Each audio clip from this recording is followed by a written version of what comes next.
You've been studying Japanese for months, maybe years, but something still feels off. The words don't come naturally. The grammar trips you up. And you wonder, is there a smarter way to learn? Ancient Japanese martial arts masters solved this exact problem, not for language, but for mastering any skill deeply and permanently. Their method is called SHU-HA-RI, and it will change everything about how you learn Japanese. SHU-HA-RI comes from Japanese No theater and Bushido philosophy.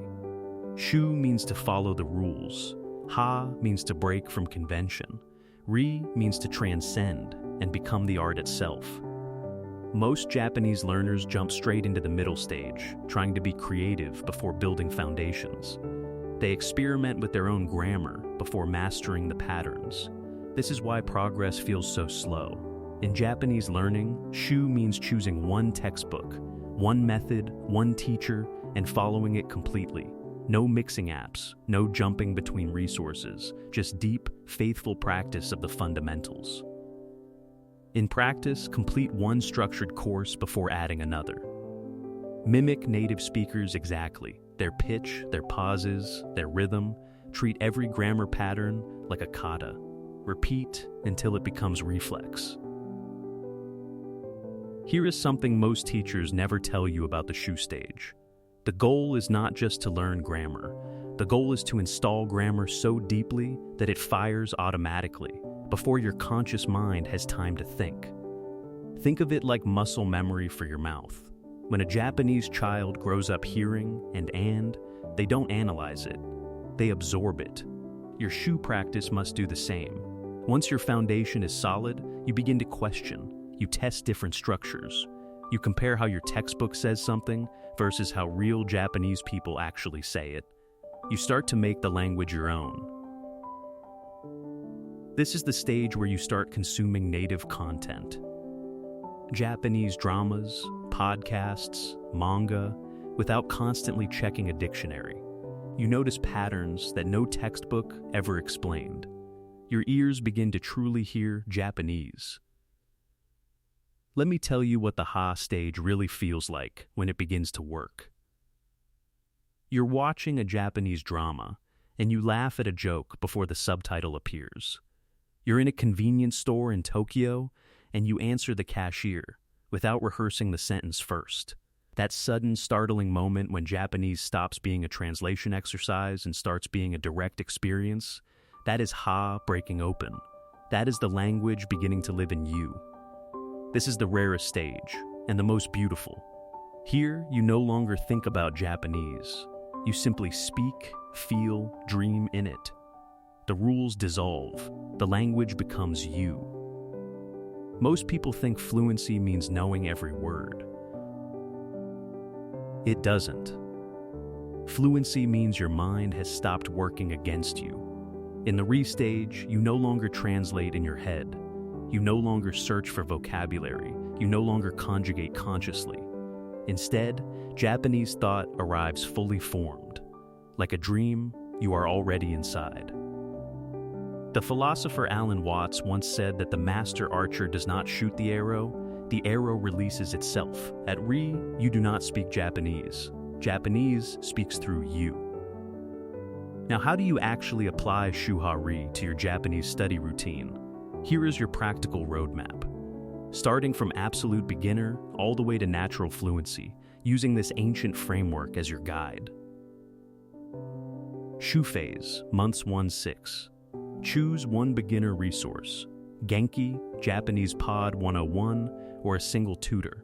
Study hiragana and katakana until you write them without thinking. Learn the 50 most common grammar patterns through pure repetition. During your Shu months, structure is everything. Build a non-negotiable daily ritual. 20 minutes of Anki flashcard review every morning before your phone. 30 minutes of grammar study using one dedicated resource. 10 minutes of writing practice by hand. Why by hand? Because handwriting kanji builds a physical memory that typing never creates. The stroke order, the muscle memory, the deliberate slow repetition, these wire the characters into your nervous system. Do not skip the handwriting. It is not optional in SHU.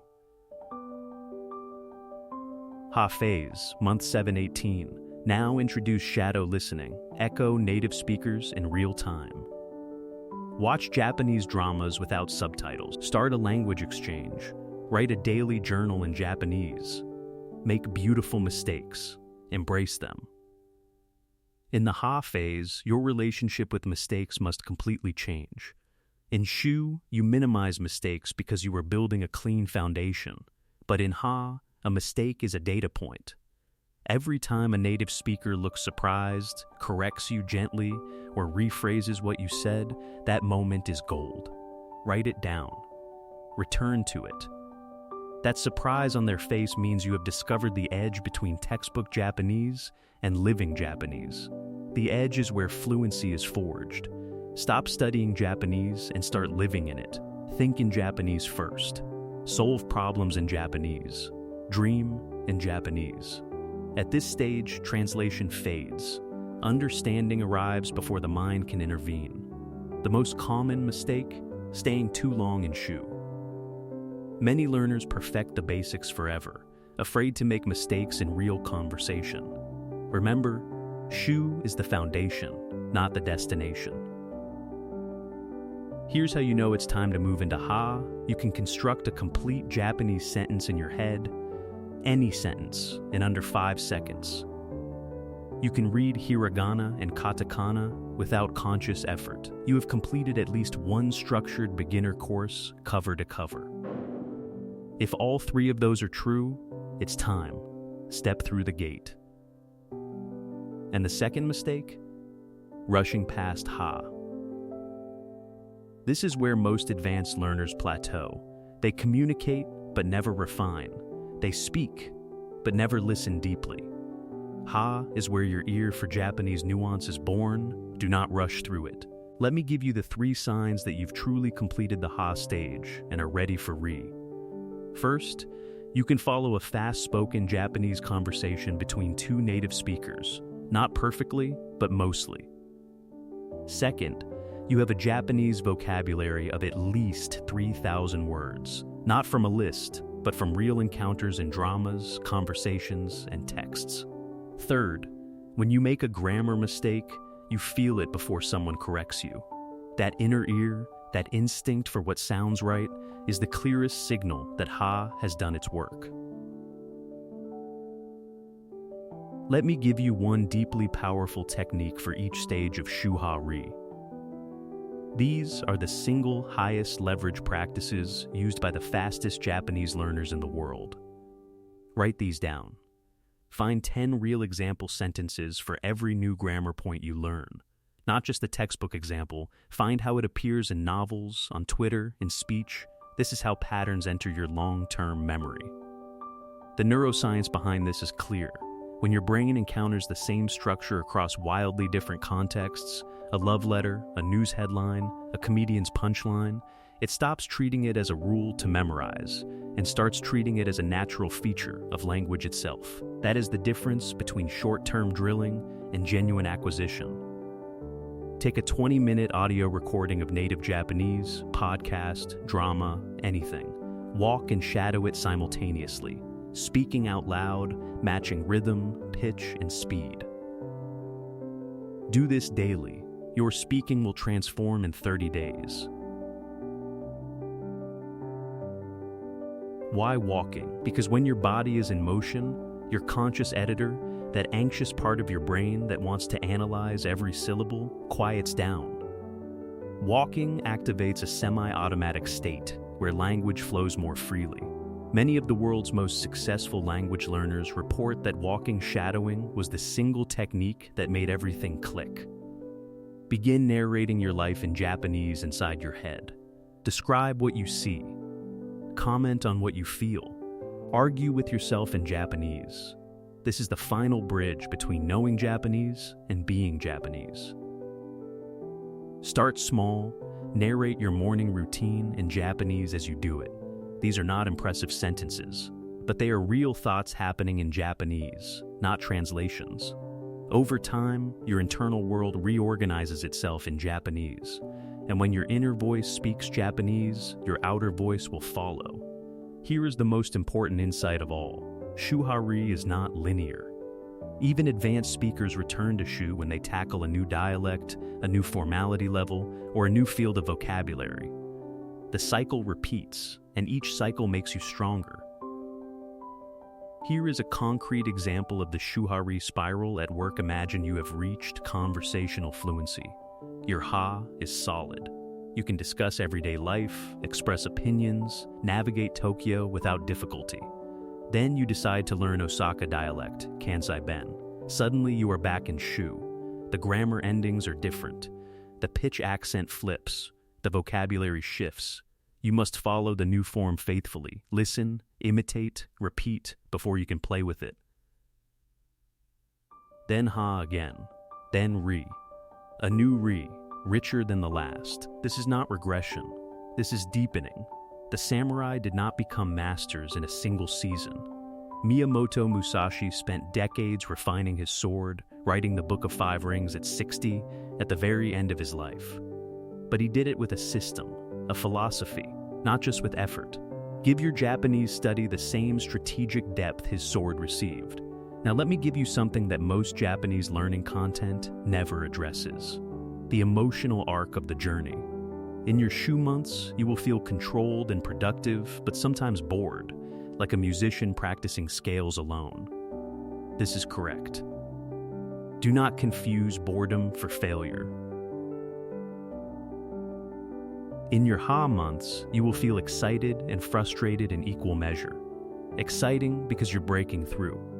Frustrated because the gap between what you want to say and what you can say feels enormous. This gap is not evidence that you are failing. It is evidence that you are growing. The gap is the ha phase working exactly as it should. Before we go, let me show you exactly where SHU-HA-RI maps onto the most popular Japanese learning tools today, so you can immediately begin applying this framework to what you're already using. SHU tools, Genki E in 2, Marigoto Beginner, GLPT N5, N4 structured courses, Anki with pre-made decks, HelloTalk for simple guided exchanges. Ha tools, shadowing with Katsumoto's method, Wanikani for kanji, Japanese Amo with Misa on YouTube, native drama without subtitles, italki for free conversation practice. Notice something important. At no stage do I recommend using multiple tools from the same category simultaneously. One Anki deck, one drama series, one conversation partner. This is the SHU principle applied not just to the SHU stage, but to all stages. RI tools, Japanese Twitter and TikTok without translation, Japanese literature and original text, live streaming without subtitles, deep conversations where you forget you are learning. When the tool disappears, when there is no tool, you have arrived at RI. I want to address something directly. How long does all of this actually take? Here is the honest answer, not the motivational answer. For English speakers, Japanese is classified by the U.S. Foreign Service Institute as a Category 4 language, the hardest category for native English speakers to learn. Their estimate for professional proficiency is 2,200 hours of study. But here is the hopeful truth. The SHU-HA-RI method dramatically changes the quality of those hours. 500 hours of sentence mined, shadowed, immersion-based study under the SHU-HA-RI framework will advance you further than 1,500 hours of random app usage. You are not just working harder, you are working with a philosophy. That changes everything. Let me leave you with one final story. There is a famous Japanese potter named Hamada Shoji, a living national treasure. When asked the secret of his craft, he said, "I make 10,000 bowls, and somewhere in those 10,000 bowls, a few great ones appear on their own." He did not say, "I study the theory of great bowls." He did not say, "I analyze what makes bowls beautiful." He said, "I make 10,000 bowls." Your SHU stage is your 10,000 bowls, not glamorous, not impressive, just faithful, daily, repetitive practice until the language begins to appear on its own. You now hold an ancient Japanese framework adapted for the modern language learner. SHU, build your foundation faithfully. HA, explore and break into real language. RI, let Japanese become effortless. This is not a shortcut. This is the correct path. One final thought before the call to action. In Japanese, there is a concept called shokunin kishitsu, the craftsman's spirit. It means dedicating yourself to your work so completely that the boundary between you and the work disappears. That is what SHU-HA-RI is asking of you, not just to learn Japanese, but to become someone who lives in Japanese, thoughtfully, faithfully, with the spirit of a craftsman. If this video helped you see Japanese learning differently, like it now. Subscribe for more Japanese wisdom I post every week. And tell me in the comments, which stage of SHU-HA-RI are you in right now?